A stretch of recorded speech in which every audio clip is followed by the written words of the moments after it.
This is Cerebral Cinema. Movies of the mind. The Adventures of Sam Spade, Detective. Sam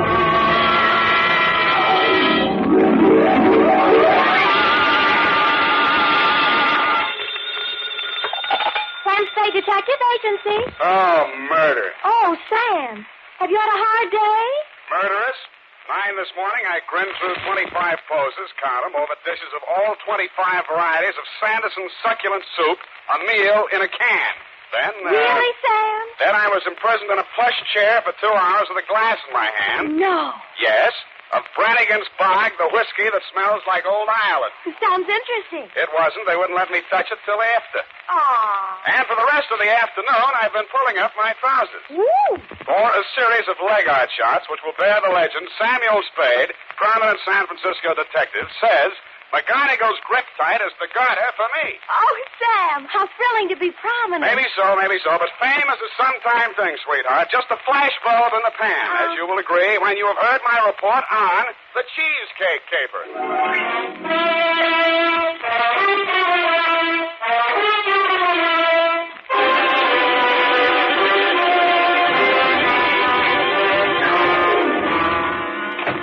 I ought to be infectious. I'm beautiful to see. Oh, Sam. It was a photography caper? Yes, and as it developed, it was a snap. Does that make you shatter? Oh, Sam. Well, have you got any photography jokes? No. All right, then. We just saved 30 seconds. And, by the way, Miss Perrine, statistics prove that 9 out of 10 private secretaries have the pencil ready when the boss comes in. Why do you always have to be number 10? Well, I'm ready, Sam. Here's the pencil. That's better. 2, Homicide Division, San Francisco Police Department. Attention, Lieutenant Kelsey from Samuel Spade, license number 17596. Subject, the Cheesecake caper. Dear Kelsey. Down. Cheesecake, to me, was something that cost 25 cents on the a la carte side of a menu up until now.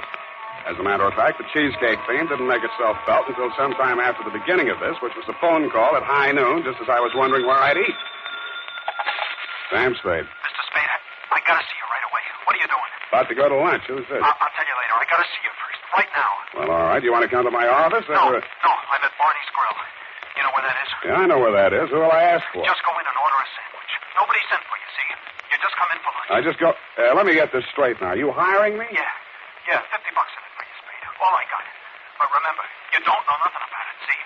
You just came by for lunch. Wednesday is when they have sauerbraten and potato pancakes at Barney's, but then it had been only that very morning that my secretary, Miss Effie Perrine, had looked at my figure, of which she is usually inordinately fond, and made certain remarks to the effect that a few of my pounds needed devaluating. So I decided on a sandwich. The business crowd hadn't arrived, so I slid into a vacant booth, ordered my sandwich, and waited for something to happen. Well, Spade. Huh? You remember me, Spade, Fred Malloy? Yeah, afraid so. Last I heard, you were in Cleveland. Yeah, but I'm in San Francisco now. Well, Cleveland's gain is our loss. I like it here. Maybe they had a hot spell in Cleveland, huh? Heat never bothered me much. Yeah, you ought to be used to that by now. Let's talk about you, Spade. How's business, huh? Please, I'm eating. Yeah, so I noticed. You like Barney's, huh? As good as the next joint, yeah. I mean, you come in here all the time, regular. You ain't here on business now, are you, Spade? Sure, Freddie, sure. Yeah? Yeah, making a little deal. Yeah, who with? Barney, corned beef on rye. Oh. Here you are, sir. One corned beef on... What's the matter? The cook loused it up, sir. You said rye, didn't you? This here's wheat. Oh, that's all right. Here. No. I'll fix it up, sir. Only take... Forget it. I said wheat's all right. Now, how about a cup of coffee and I'm all set? Denny. Yeah? You said you were going off duty. Yeah, I know. I'm just finishing up a couple of orders. I'll get my hat. Never mind the hat. Come on, Denny. I'm parked out front. I hate to get wrong with cops. Yeah. Okay. Tell the boss I already told the boss. Get going. So long, Spade. Just stay there and enjoy your sandwich, sir. Yeah, so long. The waiter, of course, was the guy who'd called me, a white-faced young kid sweating with his black tie up under his left ear. They walked outside and got into a car parked in front of the restaurant. Of all things, a limousine with a liveried chauffeur. I watched through the front doors. It pulled away, picked up the license number, and called the Department of Motor Vehicles.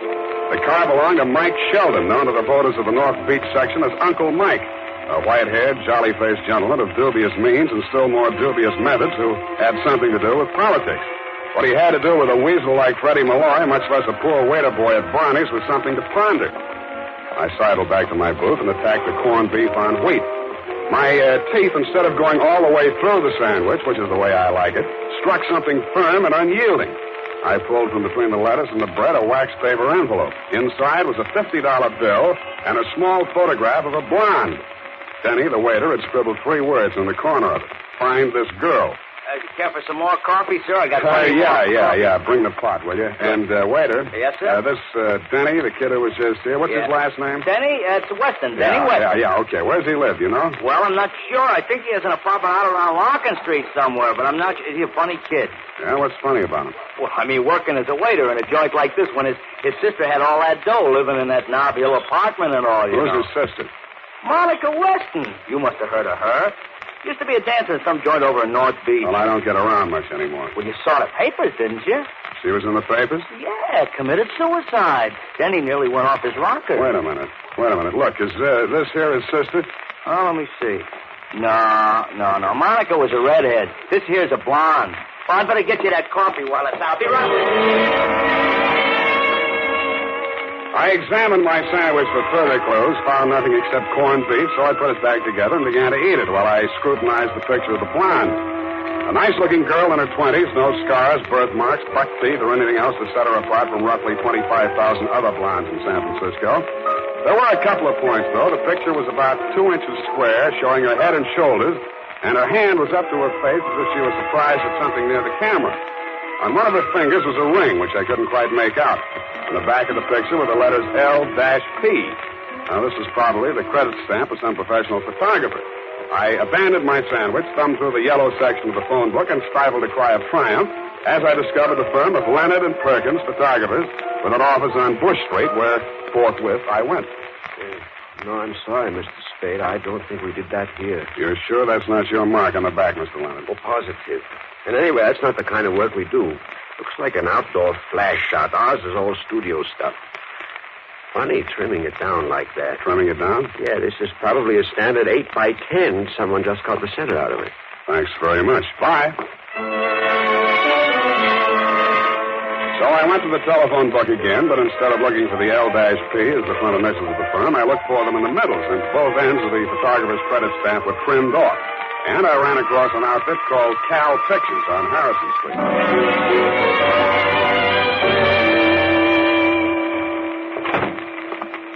Yes, sir. I'd like to speak to the proprietor, please. There's 3 of them. Mr. Murphy, Mr. Silverian, Mr. Brennis. Take your pick. Murphy will do. He's out.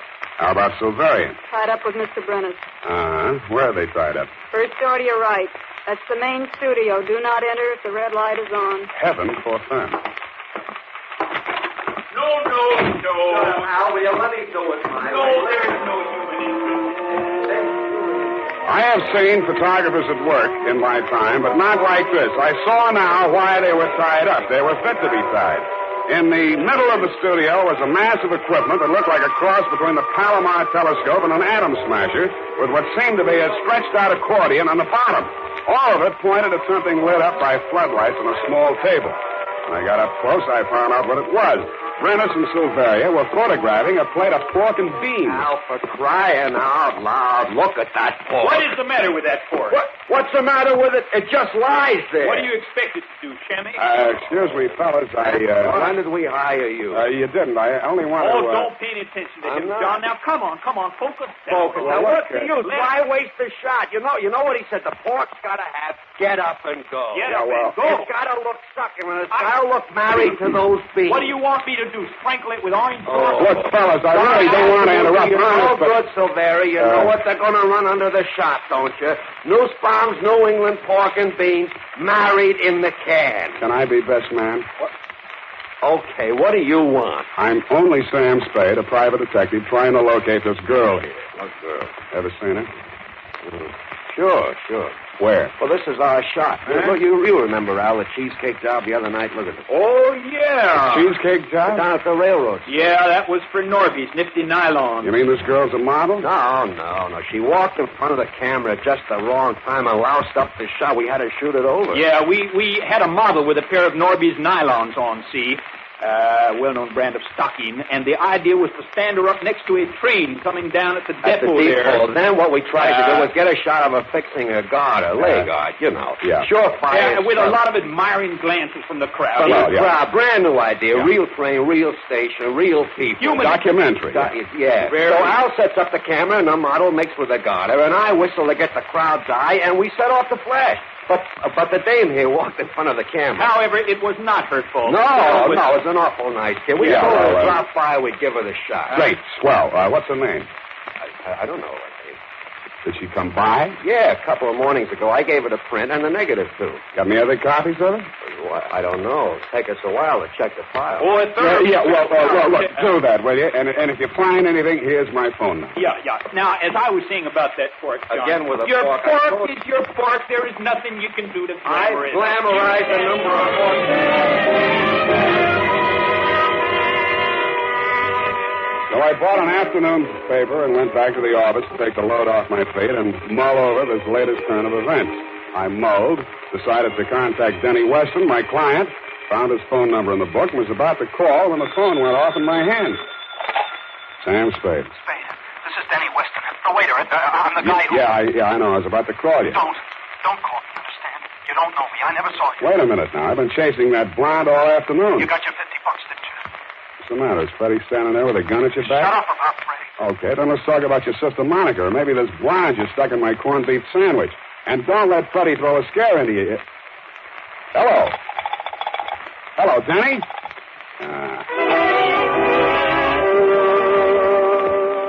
So that left me with a set of grim suspicions, a $50 bill, and no client. I put my feet up on the desk and opened the paper. Then I put my feet back down on the floor. On the front page was a picture of my blonde with a caption over it reading, "You know this girl." I took the other picture out of my pocket and compared them. They were the same except for one thing. The picture in the paper was taken on a slab in the city morgue.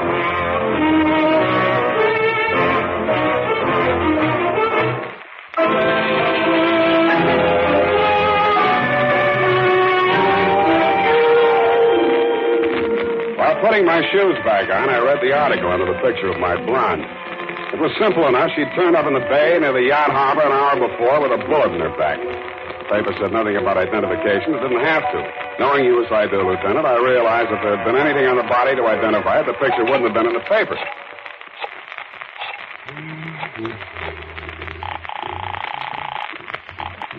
Now, pictures, Prentice. This is Spade. You got anything on that front of the blonde? But we're still on the pork and beans. Yeah, well, drop it for now, will you? And check the files. And if you find the print, sit on it or put it in the safe or something. Understand? But the pork and The beans... pork and beans will have to wait until we find who put the lady in the bay. I had a pretty good idea who put the lady in the bay, but why and how to prove it was something else again. So I turned back to the picture, got out my 15-cent store magnifying glass, and took a closer look at the ring in her hand. It seemed to be black, shaped like a shield with a gold center that looked like a dagger and a mask. 5 telephone calls later, I found the company that made it for an honor society at the University of California. Blue and gold office. Is that the campus yearbook, the blue and gold? Yes, sir, that's right. Do you publish the pictures of the members of the Mask and Dagger Society? We sure do. Who's this? My name is Spade. I'm trying to locate one of the members of the society. Have you got the yearbook files in your office? Clear back to 1895. Well, good. Get out the books from about 1940 on, will you? I'll be over in a half hour. We found her in the class of 1941. Her name was Helen McKelvey.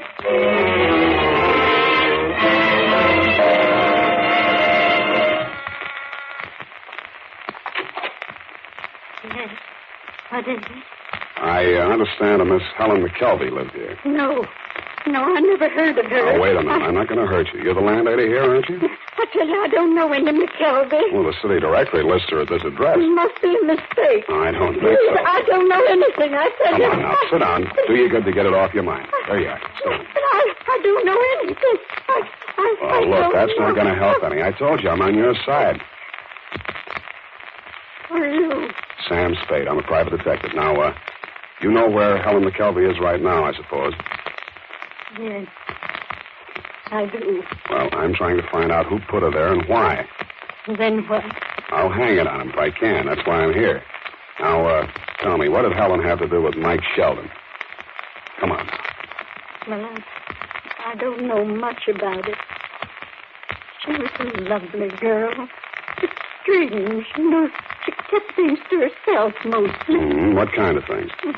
She was doing some kind of political work in the North Beach district. You mean she was working for Mike Sheldon? Oh, against him. Oh? They were trying to defeat and expose his rackets and his gambling and heaven knows what else he was involved in. Heaven knows indeed.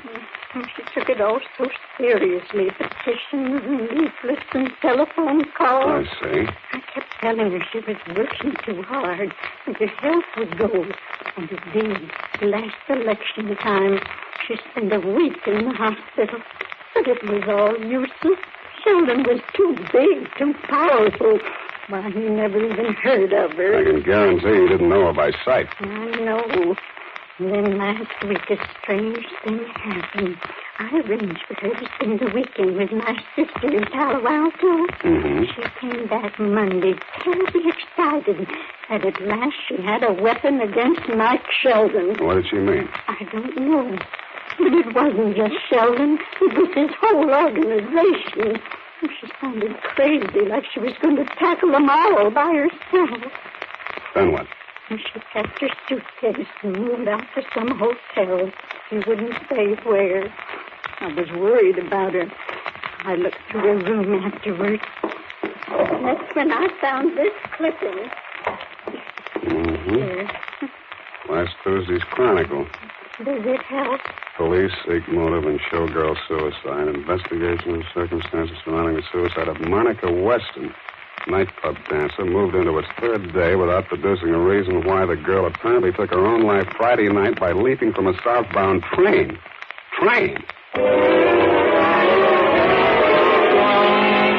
I took off for headquarters where, as you'll recall, Kelsey, we went over the file on the showgirl caper. As you'll also recall, we came up with nothing that wasn't in the newspaper. The girl had apparently climbed aboard the train at 3rd and Townsend, eased down the aisle to the end of the car where a porter had left the door open, and flung herself off on the straightaway stretch near South City, where the train hits it up around 70 miles an hour. She'd been pretty, unaccountably prosperous, and hardly a candidate for suicide. But nothing had turned up in her background to set her up as a candidate for murder, either. So that's where it stood. 2 dead young ladies and a missing cheesecake photograph of Norby's nifty nylon. Feeling this is enough for a day, I limped back to my apartment. I tossed my hat on the bed and started to pour myself a drink. Oh, you never want to do that, Spade. Huh? Oh, Freddie. Dumb stunt tossing your hat on the bed. It's bad luck. Yeah, that's not so bad, Freddie. Well, I expect to go home to a cold, empty apartment, and I find you. How about a drink? Oh, no, thanks. I didn't come to drink. Oh, how'd you get in? Walk under the door? Oh, in a gay mood, ain't you? I'm a cheerful type. Had a busy day, Spade? Oh, ran a few errands. There's an ugly rumor running around town, Freddie. Huh? They're saying Uncle Mike Sheldon played sucker for this Monica Weston dame, that she was shaking him down and he got tired of it, what with the election coming up and all. Yeah? It's a fact. And they say she didn't commit suicide at all. Well, where'd you hear this? In Union Square while I was feeding the pigeons. You think I'm kidding, huh? You think I'm kidding? Now, wait. You know what happens to boys who play with guns, Freddie? Shut up. Go on, answer it. Okay. Hello. Mr. Spade? Yeah? Silveria at Cal Pictures. Listen, about that cheesecake shot. Oh, now, Luella, don't take on. So I didn't mean it that way. Luella? No, I'm talking about the cheesecake shop down at the depot. Luella, honey, the girl is only a good friend. It's all your imagination. Well, it's not my imagination. We found the print in the files, and it's here. The secretary just pulled a boner. Whatever do you mean? Someone named Mike Sheldon called, and she told him that we had it. Now, he's on his way here to pick No, it up. no, listen, Luella, don't do it. I'll be right down. Sorry, Freddie. No, you ain't going nowhere, Spade. Look, Freddie, this girl, she's all worked up about nothing. Even the pigeons, huh? You want to know what you were doing, Spade? What? I'll tell you. 1:30 p.m. Went to a photographer on Harrison Street. 3 p.m. across to the campus at Berkeley. 10 after 4 to a rooming house on Bay Street. And from 5:30 to 7 at headquarters. Feeding the pigeons, sir. You're just like Luella, Freddie. Your imagination's running away with you. Come on, have a drink. Now, I told you I don't want to drink. The bottle was half full, but it seemed like a good investment. Freddie took it just over the left ear, sighed, and sat on the floor. I dragged him into the closet, locked it, and took off the Cal picture.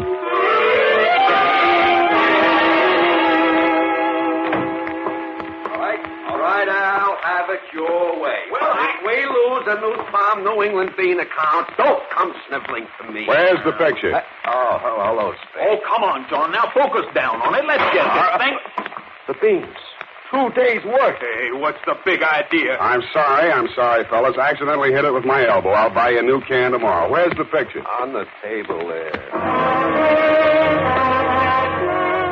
I brought it over the floodlight and looked at it. The blonde was in the foreground, blocking out the model with the garter, but the shot wasn't entirely worthless since directly behind her, about to get on the train, looking squarely into the camera, was Monica Weston, the dead showgirl, and with her, with his white mane a-flying, was you-know-who. Now, wait a minute. You can't barge in like this. All right, hold it, boys.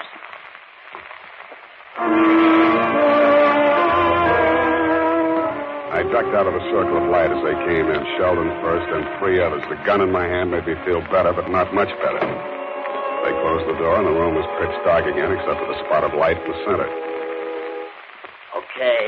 Okay, Spade, where is it? I know you're in there, Spade. You're a little late, Sheldon. We sent it to headquarters. Yeah? Well, I think you've got it right here. She had a negative, you know. Mailed them around like postcards. I'm not worried about the others. Come on now, let's have it. You hear what I said, Spade? Yeah? Come and get it. Okay. Now, hold it, boys. Okay, Spade. I'll come and get it.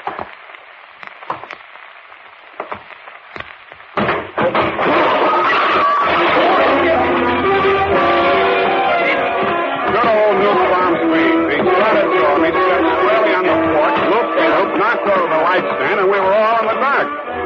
I groped my way toward the door, came up against a shelf full of supplies when somebody whammed me by the skirt and the shelf went over. It sounded like a machine gun company on battle maneuvers. The mob hit the door in a rush, all that is except Sheldon, whom we found when we finally got the lights back on, trying to untangle himself from A, the floodlight stand, B, the table that had held the pork and beans, and C, 50 feet of light cable. Silveria was sitting in the middle of everything, sobbing softly. 3 brand new crates. $450 worth of flash. And our last can of nuts-bound pork and beans.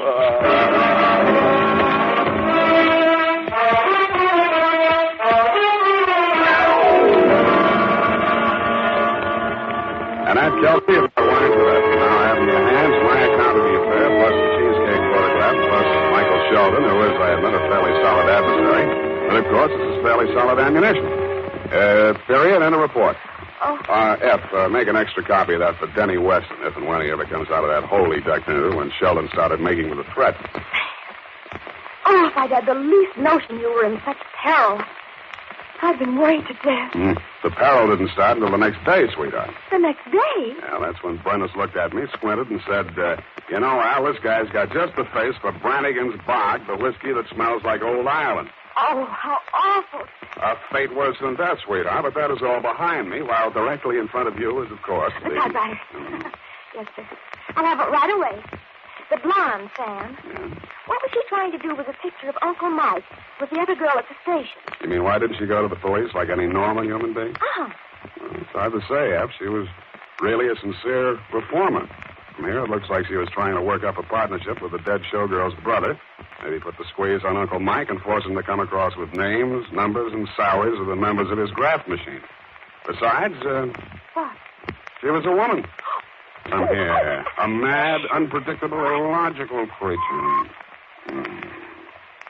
Oh, Sam. Effie Perry, the non-alcoholic secretary that contains lanolin. Well, that's better than Brannigan's Dog, the whiskey that smells like Old Ireland. Sure, it's a fine breath of a girl that you are, and I'll be saying good night, sweetheart.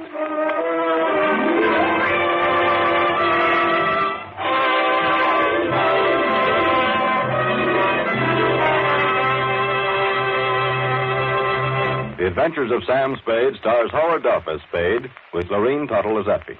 This is the United States Armed Forces Radio Service, the voice of information and education. Cerebral Cinema hopes you have enjoyed this movie of the mind.